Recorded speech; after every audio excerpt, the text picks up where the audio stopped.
Hello, hello, hello, Love Revolution beloveds. Y'all, we are in for a treat today. I am with my new friend Matt, and already I'm intrigued by his shirt, so I can't wait to ask him about that and really to dig into his story and how love is intertwined through his story.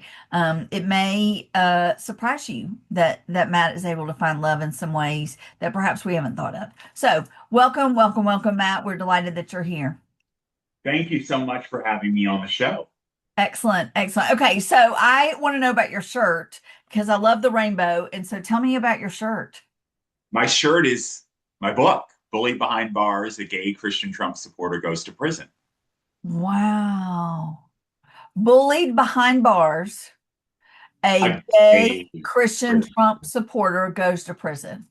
Yes. I Wow. wrote it the second time I was in prison, 10 institutions, 4 states, 16 months, and then a month and a half in a halfway house. Wow. Did you say 10 institutions in 16 months? I did, yes.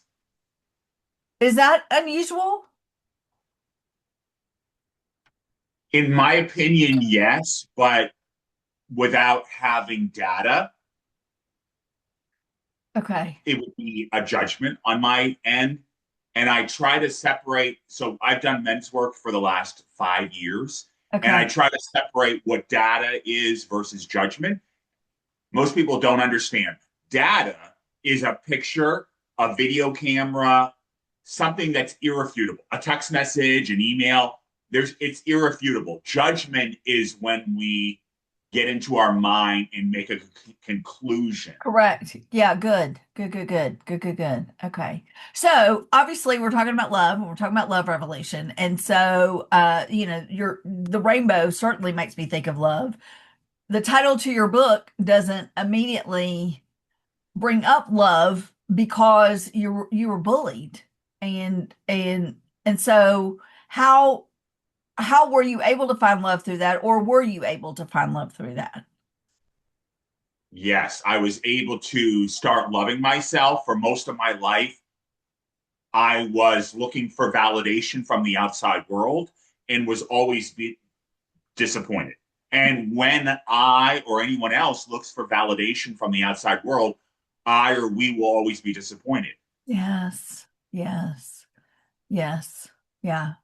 So once you found that self-love, because one of the things, like our mission is 8 billion people loving 8 billion people. And it might have even been you that said it's really 8.3 billion people. I don't know if that was you that said that, but It was not me. okay, somebody I, recently. I, I, I would never want to take credit for something that I didn't ever say. Okay, okay. But but there are 8 billion people on the planet. And so have you, through this self-love, been able to find ways to love others? Absolutely. I mean, my mission is to help men find their purpose, get out of a codependent relationship. I know a lot of men who are in an abusive relationship with a partner, and they just allow that to happen Mm, because they think that they're supposed to be strong, they're not supposed to be weak, they don't know what else to do. But I know a lot of men, a lot of my friends are in relationships with women where they are emotionally abused. wow. Wow. Wow. I And what think, happens is it tears them down yeah. and they don't know who they are. Yeah. And they don't know what else to do. Look, folks, if you're in an abusive relationship, whether it's with a man or a woman, it's not going to change.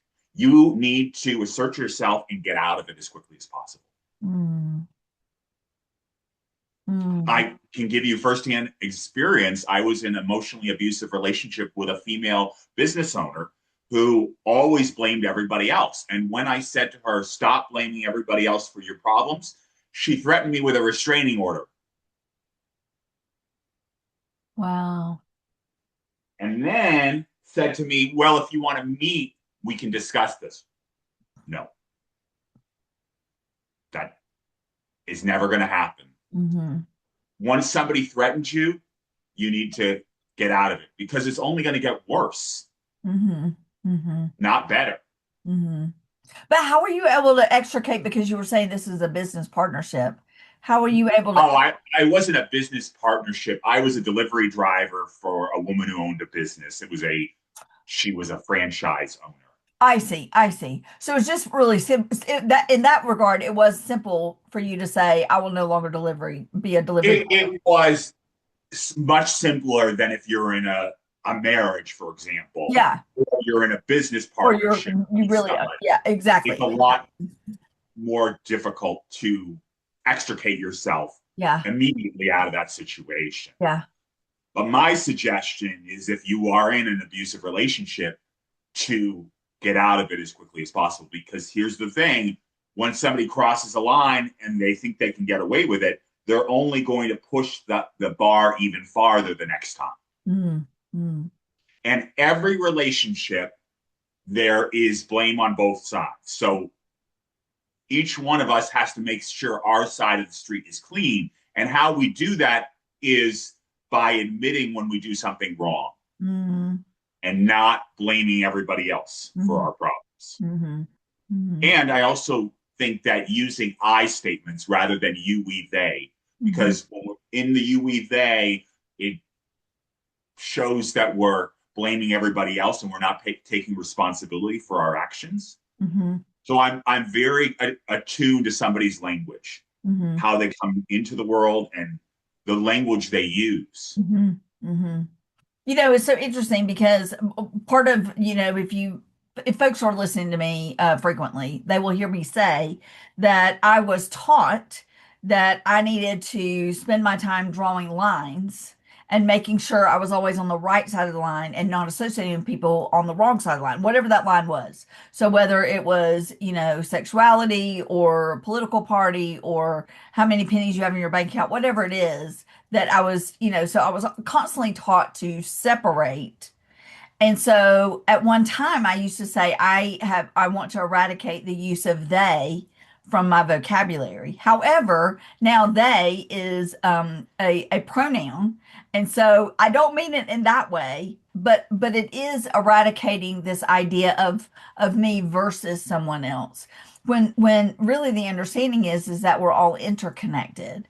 And so when you talk about, like, when you're encountering people and it's evident that they don't yet love themselves, what are some steps or some things that you do to encourage? And is this in the book or is this in your work? I'm curious.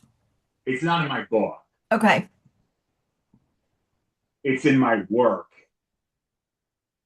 If a person doesn't love themselves, they can't love another person. Right. So the first step is admitting, look, I had a problem with stealing. So my first step was admitting I had a problem with stealing.